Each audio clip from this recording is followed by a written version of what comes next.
Hello everyone, and welcome to our exploration of one of the most notorious criminal duos in Canadian history. Paul Kenneth Bernardo and Karla Homolka, better known as the Ken and Barbie killers, captured the world's attention with their heinous crimes.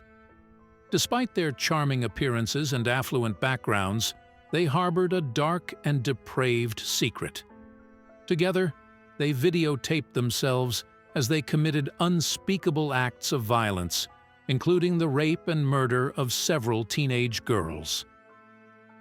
First, let's delve into the life of Paul Bernardo, a name synonymous with terror and brutality, whose early years and upbringing laid the foundation for the chilling crimes that would shock the world.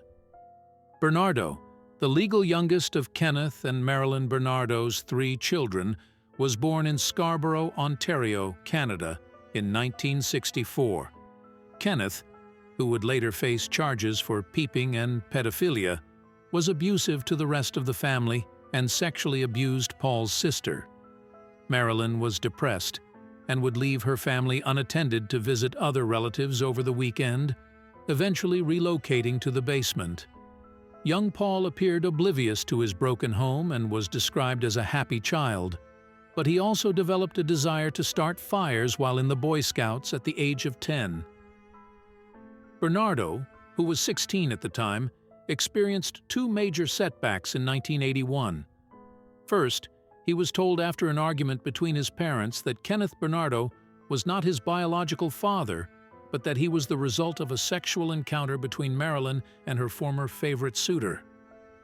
Bernardo became enraged and began calling his mother slut and whore, and she responded by calling him bastard.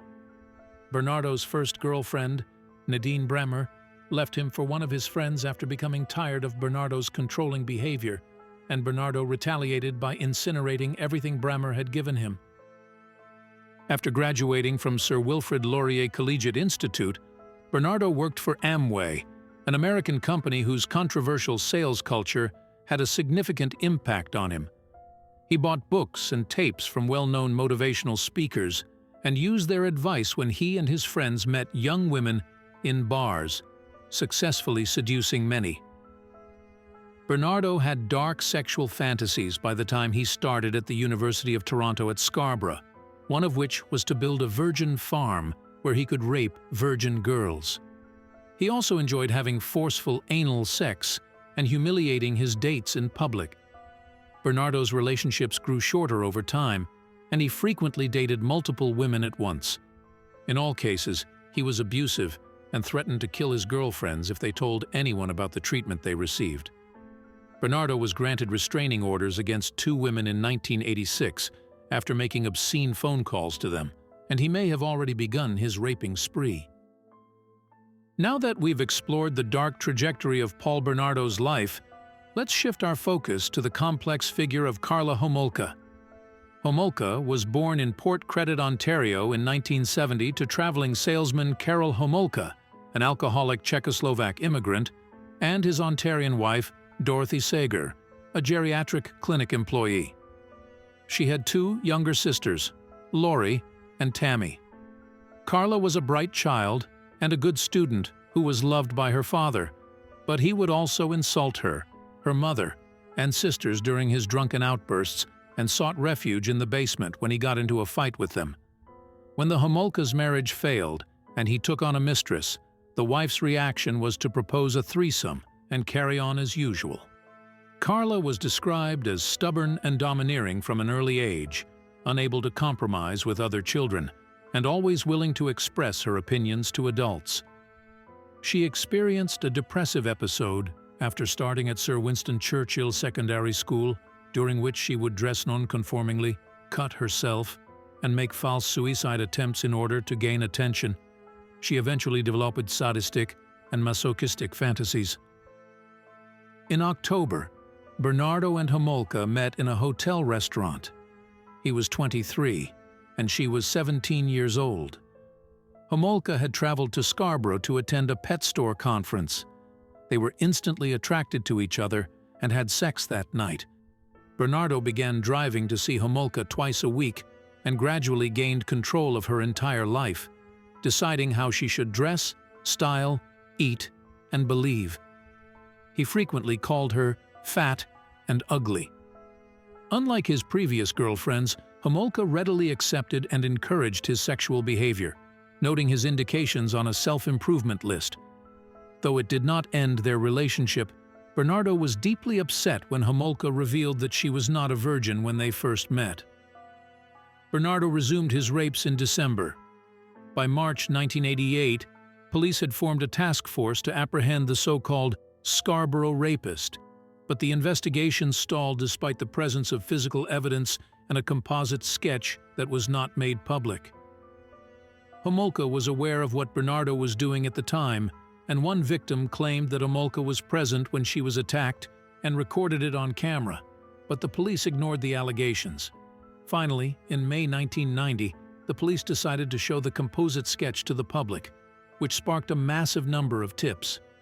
Bernardo had quit his job and made money by smuggling cigarettes across the US-Canadian border. Friends and former girlfriends of Bernardo saw the released sketch and attempted to contact the police, but the officers were overwhelmed by other tips and were unable to follow up. Two detectives paid Bernardo a visit in November and collected blood, saliva, and hair samples, which would not be tested for another 2 years. As 1990 progressed, Bernardo became increasingly obsessed with Tammy Homolka, Homolka's 15-year-old sister. He spied on her and devised a plan to rape her with Homolka's help, ensuring Tammy's virginity until that moment. He talked about how he really liked her, how she was getting really cute, things like that at first. And I would say, yeah, she is, because she was a beautiful girl.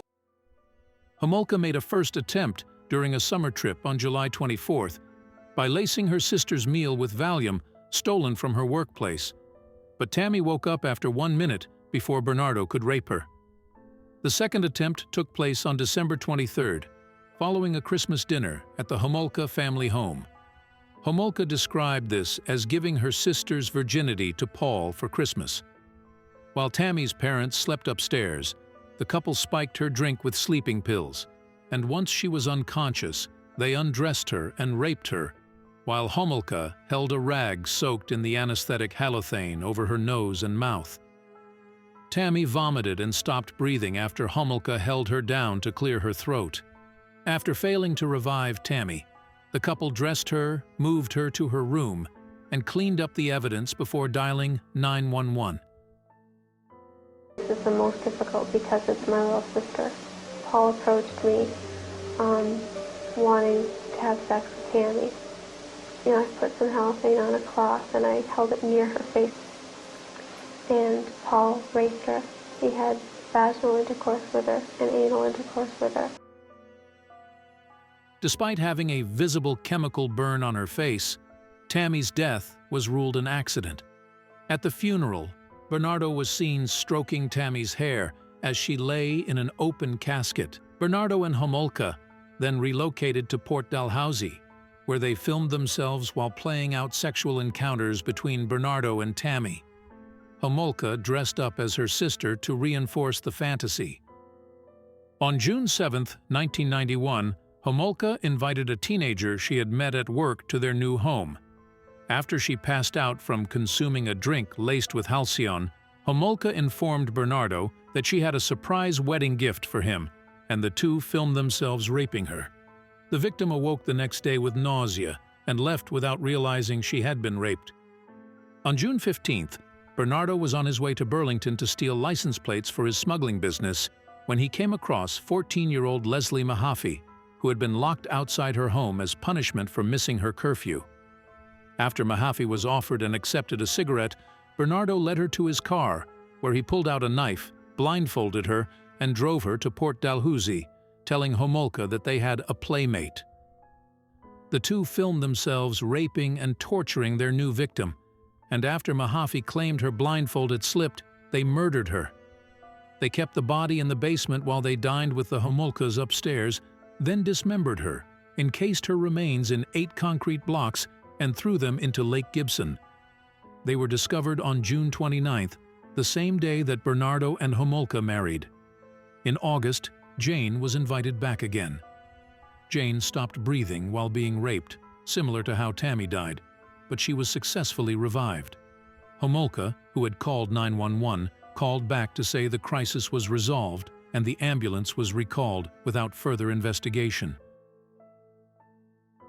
On April 16, 1992, Bernardo and Homolka kidnapped 15-year-old Kristen French as she exited Holy Cross Catholic Secondary School, leaving a number of witnesses.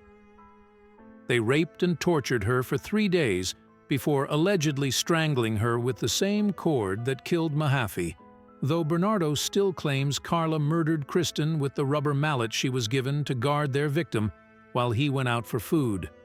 Throughout her captivity, French was never blindfolded and was forced to consume large amounts of alcohol, watch a recording of Mahaffey's rape, and act submissive to Bernardo, though she became confrontational by the end, calling him a bastard just like his mother and telling him, "I don't know how your wife can stand being around you." She was severely beaten before dying. Once again, the couple left the body at home while dining with the Homolkas. They later washed and cut her hair before dumping the remains in a ditch in Burlington near Mahaffey's burial site. On December 27th, Bernardo savagely beat Homolka with a flashlight, leaving her with limb bruises, a broken rib, and 2 black eyes. Nonetheless, she returned to work on January 4, 1993, and attempted to pass off her injuries from a traffic accident.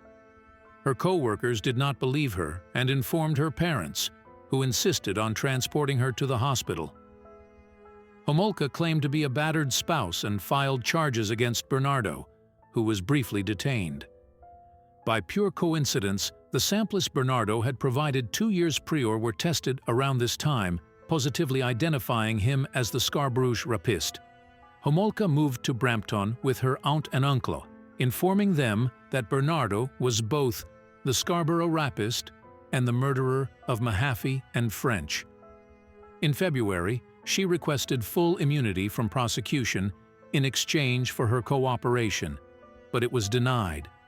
Instead, Homolka was given 1 week to accept a 12-year prison sentence for manslaughter or face charges for 3 murders and other offenses. Homolka accepted the deal and testified against Bernardo during his trial in 1995. On September 1st, Bernardo was sentenced to life in prison without the possibility of parole for at least 25 years. Homolka's plea deal was heavily criticized in Canadian society, particularly after the tapes depicting the couple's rapes were shown during Bernardo's trial. Homolka was released from prison in 2005 after being denied parole. In 2007, she moved to Guadeloupe, a French Caribbean island, to avoid media scrutiny, where she married Thierry Bordelais, her lawyer's brother, and had 3 children. The family eventually returned to Canada, settling in Montreal. Souvent, je pleure. J'arrive pas à me pardonner.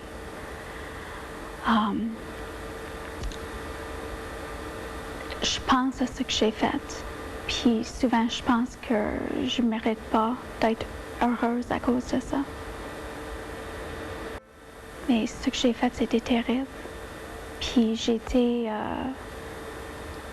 dans une situation où j'étais pas capable de voir clair, où j'étais pas capable de demander de l'aide, où j'étais complètement bouleversée dans ma vie.